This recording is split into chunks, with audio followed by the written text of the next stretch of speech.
Өмір, біреуге ұзақ, біреуге қысқа көрінетін жалған дүние. Кеше ғана қасыңда күліп жүрген адамды бүгін сағына еске алу, адам баласына берілген ең ауыр сынақтардың бірі шығар.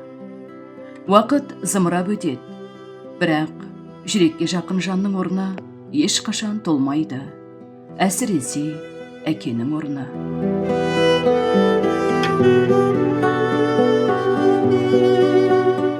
Бүгін біз асқар тауымыз, тірегіміз, қорғанымыз болған ардақты әкеміз Сатымбеков Қараман Ибашұлын сағына да сарғая еске аламыз. Сатымбеков Қараман Ибашұлы 1959 жылғы 3 қарашада бұрынғы Шымкент облысы Киров ауданы, қазіргі Түркістан облысы Жетісай ауданы Ынтымақ ауылдық округі Үшкөпір ауылында дүниеге келген. Әкесі Ибаш пен анасы Тұрайымнан 7 ұл дүниеге келіп, соның ішінде 5-ші перзент болған. Қараман Ибашұлы 1966 жылы социализм орта мектебіне қадам басып, 1976 жылы Победа орта мектебін аяқтаған. Әкеміз бала күнінен кішіпейіл, ақ көңіл, музыкаға әуесі болып өлең айтып, гитараның құлағында ойнаған. Мектеп кезінде есеп шығарғанға құмар болған. Бұл қасиеті әкесі Ибашқа ұқсаған болу керек. Атамыз Ибаш совхоздың бас есепшісі болып, ұзақ жылдар қызмет атқарған. Қараман Ибашұлы әке жолын қуып 1976 жылы Алматы қаласындағы Нархоз университетінің экономика және бухгалтер факультетіне оқуға түседі. 1981 жылы ойдағыдай аяқтап, туған жеріне қызмет атқаруды мақсат етіп, ауылына қайтып оралады. Еңбектегі жолын 1981 жылы Победа совхозында экономист болып бастайды. 1985-1986 жылдары Победа совхозында есепші қызметін атқарады. 1986-1990 жылдары Победа совхозында бас есепшінің орынбасары болып қызмет етеді. 1990-1995 жылдар аралығында бұрынғы Киров ауруханасында экономист болып еңбек етеді. 1995-1997 жылдары Победа мақта совхозында бригадир болып ұйымдастырушылық қабілетін танытады.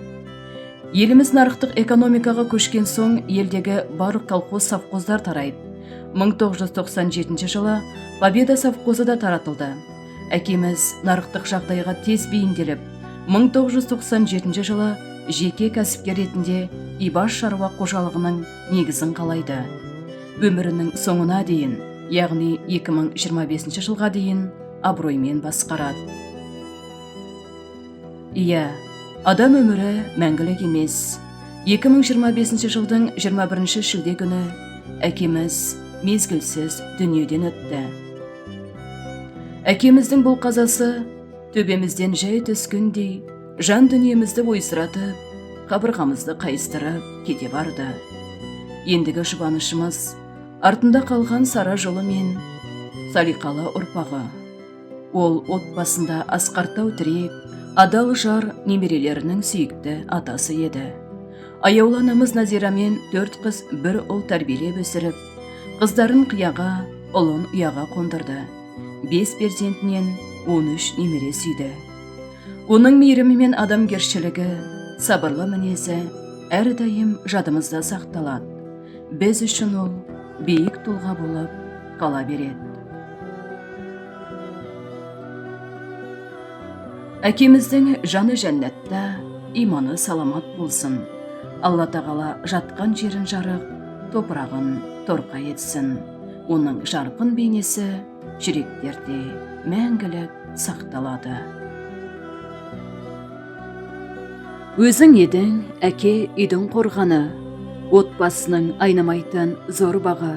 Сіз кеткелі ортамыздан қапыда, 1 жыл өтті жанарға жас толғалы. Жан әкешім, мейірімге бай едің, жарық берер түнімізде ай едің.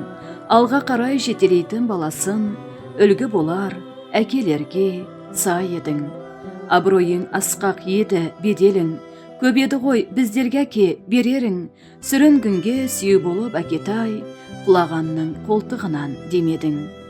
Әлі дәке боп тұрарсыз келердей, күлім қағып есіктен сіз енердей, өзіңізбен әңгіме ғып қайтадан, көңіл шіркін үн қатады көрердей. Сіз кеткенде құлағандай тауымыз, қурағандай бақшамыз да бауымыз.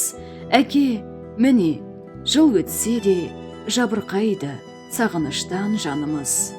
Кетсең де әке, бізден алыс шырақтап, балаларың үмітіңді жүр ақтап. Бір жыл өтсін, мейлі өтсін 120, жүректесің, қаласың сен тұрақтап.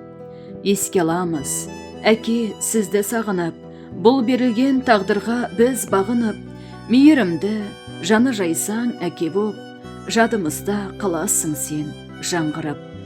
Өшпейді әке, сенің жаққан шырағың, тоқтамайды сусындаған бұлағың, немерелер жалғайды әке күніңді, сізге арнап таусылмайтын жыр әнін. Жарық болсын, әке, жатқан жеріңіз, жұмақ болып паналайтын төріңіз. Дұға етеміз, еске алып, біз сізді, жүректесіз мәңгілікке сеніңіз.